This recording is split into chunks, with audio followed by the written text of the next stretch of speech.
ദീനിലില്ലാത്ത ഒരു കാര്യം നന്മയാണെന്ന് കരുതി ഒരാൾ പ്രവർത്തിക്കുകയാണെങ്കിൽ അവൻ ചെന്നുപെടുന്ന അപകടം എത്ര വലുതാണെന്ന് അറിയുമോ നിങ്ങൾക്ക്?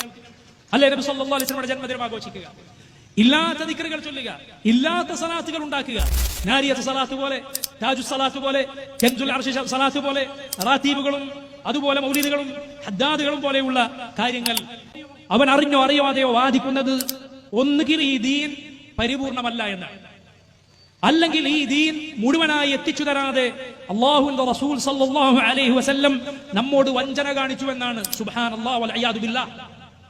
സ്വലാത്തിനെ സംബന്ധിച്ച് സ്വലാത്തൊരു ഇബാദത്താണ്. അള്ളാഹുവിന്റെ റസൂല് കാണിച്ചു തന്നതല്ലാത്ത ഒന്ന് നമ്മളെ വകയായിട്ട് പുതിയ സ്വലാത്ത് ഉണ്ടാക്കാൻ പാടില്ല. കണ്ടോ? അപ്പൊ റസൂലുള്ള കാണിച്ചു തന്നതേ പറ്റുള്ളൂ, അല്ലാതെ സ്വലാത്ത് ചെല്ലാൻ പാടില്ല. ഇത് ഇയാൾ പറഞ്ഞതാ. ഇത് ഞങ്ങൾ സുന്നി പ്രസംഗകർ കേരളത്തിൽ എല്ലായിടത്തും പറഞ്ഞു.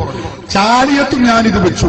എന്നിട്ട് ഞാൻ പറഞ്ഞു, ശരി എങ്കിൽ നിങ്ങളെ നേതാക്കൾ സക്കരിയ ഉൾപ്പെടെയുള്ള മൗലവിമാർ ചെല്ലുന്ന സ്വലാത്തുകൾ അത് റസൂലുള്ള ഏത് ഹദീസിന്റെ കിതാബിലാ പഠിപ്പിച്ചിട്ടുള്ളത് എന്ന് പറയണം എന്ന് പറഞ്ഞ് ഞാൻ 2-3 സ്വലാത്ത് ഇട്ട് കൊടുത്തു. ഒന്ന് വെച്ചു കൊടുത്ത സ്വലാത്തുകൾ വസല്ലല്ലാഹു അലാ നബിയിനൽ മുസ്തഫ മുഹമ്മദിൻ വഅലാ ആലിഹി വസഹബിഹി അജ്മഈൻ.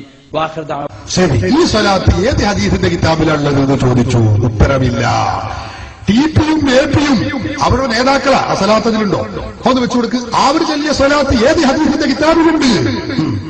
അൽഹംദുലില്ലാഹി റബ്ബിൽ ആലമീൻ വസല്ലല്ലാഹു വസല്ലമ അലാ നബിയിനാ മുഹമ്മദിൻ വആലിഹി വസഹബിഹി അജ്മഈൻ. ഇത് എ പി അബ്ദുൽ ഖാദർ മൗലവി എന്ന ഇവരുടെ ജീവാത്മാവും പരമാത്മാവുമായ വ്യക്തി ചൊല്ലിയ സ്വലാത്ത.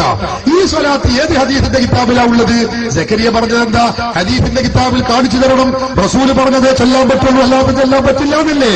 എങ്കിൽ നിങ്ങളെ മൗലവിമാര് ചൊല്ലിയ ഈ സ്വലാത്തുകൾ, ഒരുപാട് മൗലവിമാർ സ്വലാത്തുണ്ട്, ഞാൻ എല്ലാം കൂടി പറയുന്നില്ല, ഇതൊക്കെ ഏത് ഹദീസിന്റെ കിതാബിലാണ് പറഞ്ഞിട്ടുള്ളത് എന്ന് ചോദിച്ചു.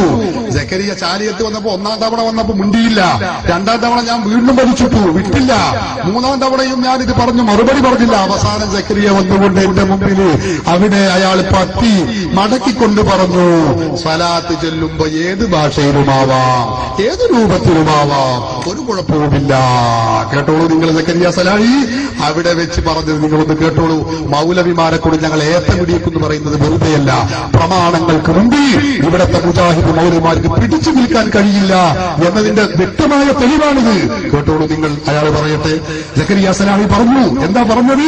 ഞങ്ങൾ ഇതാ അത് സ്വലാത്ത് ചെല്ലുമ്പോ റസൂലുള്ളാഹിന്റെ പേരിലുള്ള സ്വലാത്ത് ചെല്ലുമ്പോ അത് പല രൂപത്തിലും ചെല്ലാൻ. അതിന്റെ വിശദാംശം പറയട്ടെ. അയാൾ വെച്ചുകൊടുക്കും. ഇത് ഏത് ഭാഷയിലും ആകാം. ഒരാൾക്ക് മലയാളത്തിൽ പറയണം, അല്ലാഹുവേ റസൂലുള്ളാഹിക്ക് സമാധാനം നൽകണേ, റസൂലുള്ളാഹിക്ക് അനുഗ്രഹം ചെയ്യണേ എന്ന് മലയാളത്തിൽ പറഞ്ഞ അതൊരു സ്വലാത്ത് തന്നെയാണ്.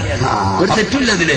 ഏത് ഭാഷയിൽ ഉപയോഗിക്കാം. പിന്നെ ഒരാൾ അങ്ങനെ സ്വലാത്തിന്റെ കൂട്ടത്തില് മഹാനായ റസൂലുള്ളാഹി സ്വല്ലല്ലാഹു അലൈഹി വസല്ലമ ഞങ്ങൾക്ക് ഹിദായത്തിന് കാരണക്കാരനായ റസൂലുള്ളാഹി സ്വല്ലല്ലാഹു അലൈഹി വസല്ലമ അദ്ദേഹത്തിന് നീ സ്വലാത്തും സലാമും നൽകണേ, അദ്ദേഹത്തെ നീ അനുഗ്രഹിക്കണേ, അദ്ദേഹത്തിന് ഞങ്ങളോടൊപ്പം സ്വർഗത്തിൽ ഒരുമിച്ച് കൂട്ടണേ, അദ്ദേഹത്തോടൊപ്പം ഞങ്ങൾ നീ സ്വർഗത്തിൽ ഒരുമിച്ച് കൂട്ടണേ.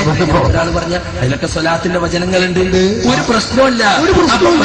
ഏത് പദം ഉപയോഗിച്ചുമാകാം. പക്ഷേ റസൂലുള്ളാഹി സ്വല്ലല്ലാഹു അലൈഹി വസല്ലമയെ കുറിച്ച് പരാമർശിക്കുമ്പോ വസ്തുതക്ക് നിരക്കാത്ത പരാമർശങ്ങളൊന്നും ഉണ്ടാകാൻ പാടില്ല. അത്രേ ഉള്ളൂ. അപ്പൊ വസ്തുതക്ക് നിരക്കാത്ത ഉണ്ടാവരുത്. ഏത് ഭാഷയിലും ആകാം, ഏത് പദവുമാകാം. നേരത്തെ പറഞ്ഞ എന്താ? അല്ലാഹുവിന്റെ റസൂല് കാണിച്ചു തന്നതല്ലാത്ത ഒന്ന് നമ്മളെ വകയായിട്ട് പുതിയ സലാത്ത് ഉണ്ടാക്കാൻ പാടില്ല. റസൂലുള്ളാഹിന്റെ സലാത്ത് ഏത് രൂപത്തിലും ചെല്ലാം. പറയട്ടെ, ഒന്നുകൂടി ആള് പറയുന്നുണ്ട്, അതുകൂടി കേട്ടോളൂ. ഒരാൾക്ക് അള്ളാഹുവിന്റെ റസൂലിനെ പ്രശംസിച്ചുകൊണ്ട് അയാൾ എന്ത് ചെയ്യുന്നു? ഒരു പ്രാർത്ഥന. ആ പ്രാർത്ഥനയുടെ കൂട്ടത്തിൽ റസൂലുള്ളാഹിന്റെ സ്വലാത്ത് വന്നാൽ അതൊരു തെറ്റല്ല. അതോ? അത് തെറ്റല്ല. വരട്ടെ, അങ്ങനെ റസൂലുള്ള പഠിപ്പിച്ചു കൊള്ളണമെന്നില്ല, തെറ്റല്ല. അതെ, മുജാഹിദ് നേതാവ് ഉത്തരം മുട്ടിയപ്പോ വാദം മാറ്റുകയാണ്. ഉത്തരം മുട്ടിയപ്പോ വാദം മാറ്റേണ്ടി വന്നു. അതാ ഞാൻ പറഞ്ഞത്. വന്നു. ഉത്തരം മുട്ടിയപ്പോ വാദം മാറ്റേണ്ടി വന്നു.